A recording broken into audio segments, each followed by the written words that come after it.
Let me ask this. You have back pain right now, right? I do. Why, and you're a healer. I do. Why don't you heal yourself? Well, that's an excellent question. And I will, like a Jew, I will answer your question with a question.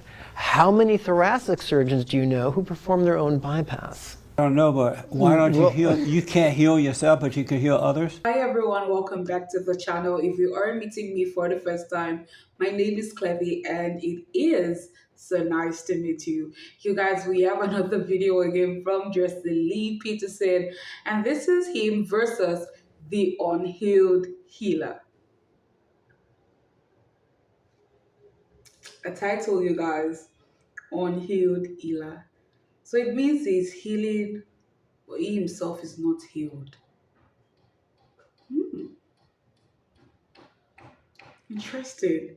Let's get started and dive into it. Okay.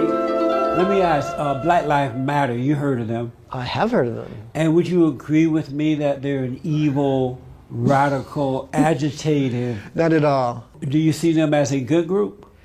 Well, I'm not an expert, but I would say this. Statistics have shown that there is systemic racism in our country. And the likelihood in a given scenario, whether it's being pulled over by a cop or whatever the scenario is,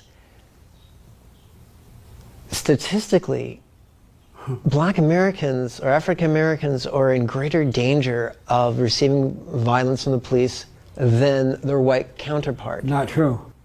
Being a Jew, when I see the historian's account in newsreels and in lectures of the atrocities that were committed against my people in Germany and in Austria, I'm horrified. When I read about what happened to my people in Russia and in Spain and in Portugal and in Rome during the Inquisitions, it was horrible.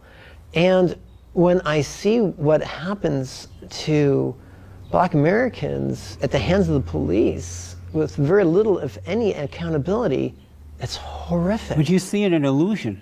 I want to ask you this. A rabbi once said, let me say this. Never again is not just for the Jews, it's for all beings. Well, let me say this to you. Black Lives Matter is lying to you. Blacks are suffering due to the destruction of the family and the lack of moral character. It has nothing to do with racism. Racism doesn't even exist. That's a made-up word. It's a lie. It's made up to control black people by keeping them angry at the white man, and then to intimidate white people in order to get power and wealth. There's no such thing as racism. Blacks are suffering due to lack of moral character. How are you going to prove there's no such thing as racism? How are you going to prove that negative? It's because if you look at it, it's easy to prove that there's no... By the way, I'm having trouble supporting my back right now because of injury, so I'm going like this right now. Not because I'm trying to be aggressive, but because I'm trying not to fall over. So this is what I want to ask. Since you believe this lie, is it possible that everything else you believe is wrong? As a white-ish, because a lot of people don't consider Jews white, but as a white-ish guy, I've seen cops treat me than other folk differently. Because you followed the orders of the cop. You didn't give them a rough time. You were not a criminal. You didn't have a record, right? No record. You had your driver's license and car insurance, right? But the thing is, from my own experience... So is it possible that all these other things that you believe, could that be a lie? Because you truly believed into a lie about racism and white cop with black. Right, so that's a great question. Is it possible that everything else you could believe it, this is the fourth time you've asked me that question. I'd love to answer it. Let me hear you answer real fast. The answer is, there's a vast difference between a possibility and a probability.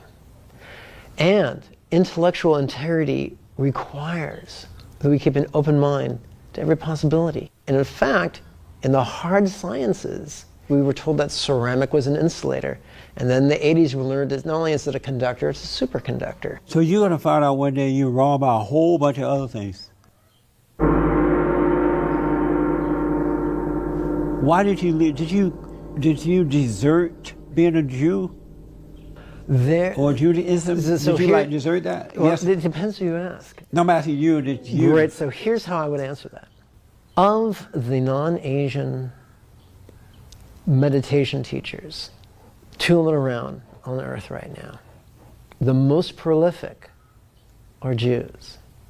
So if you ask, what makes a man a Jew? Does wearing a yarmulke and a tefillin make someone a Jew, or is Jew a racial thing? Because I have a big nose and an affinity for bagels, or or what makes a man a Jew? Is being a child of Abraham, me being vulnerable to the Holy Spirit, What made you a Jew when you were a Jew? being vulnerable to whether you call it Dharmakaya or Holy Spirit or Tao, being vulnerable to that. In fact, if I remember correctly, in the New Testament, we are told that the church is the bride of Christ. And we must be vulnerable to the urgings of the Holy Spirit. And who is God? That doesn't really enter into my metaphysics. Really? And do you believe in Jesus Christ? Well, I know you don't That does believe. not enter into my metaphysics. Oh, okay. So How about good and evil? Is there good and evil?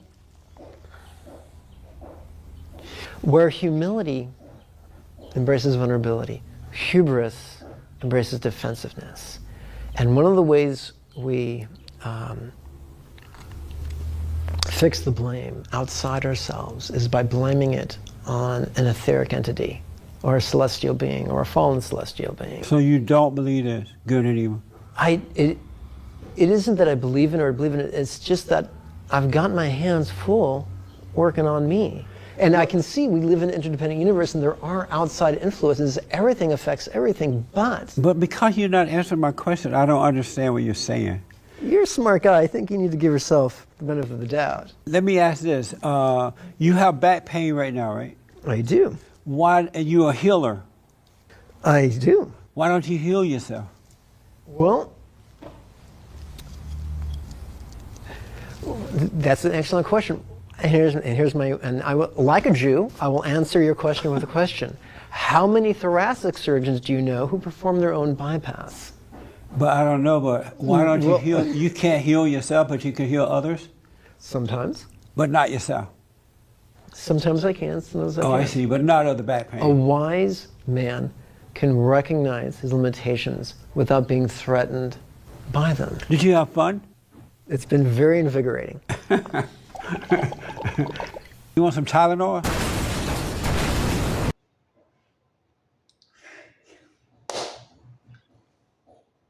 Typical Jesse.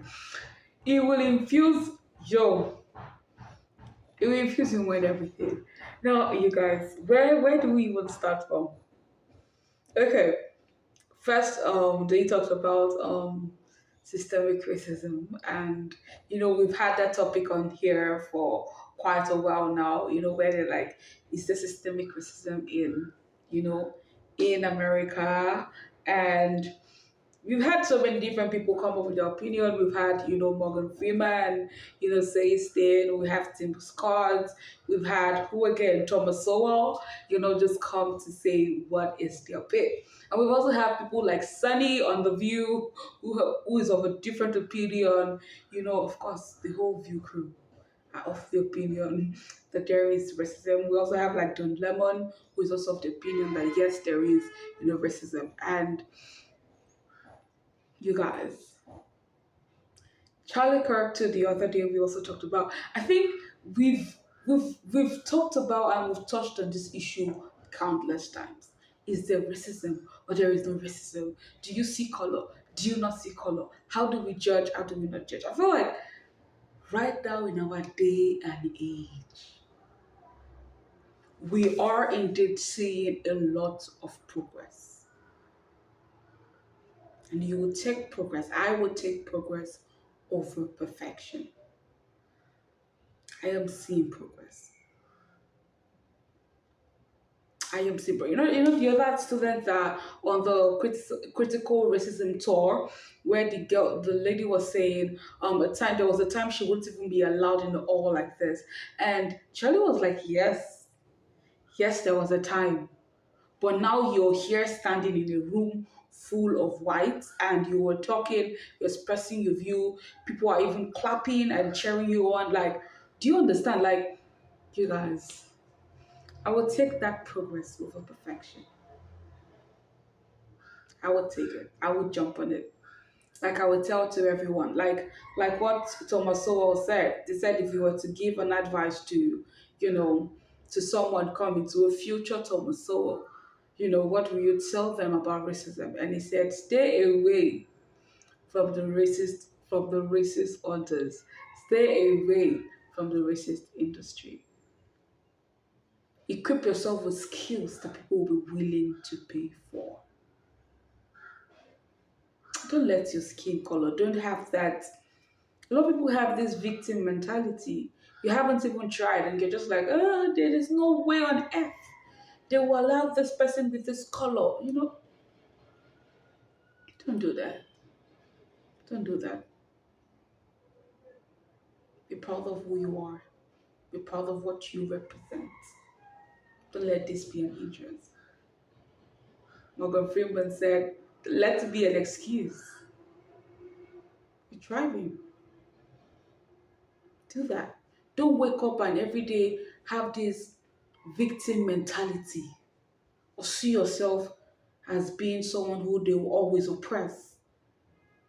Don't have that. Wake up every day and know that, okay, I am here, I'm here to conquer, I'm here to do this, I'm here to do that. Don't, because the more you do that, the more, Charlie said also, the more you say these things over and over and over again, the more you feel that this thing is there, even where it is not there.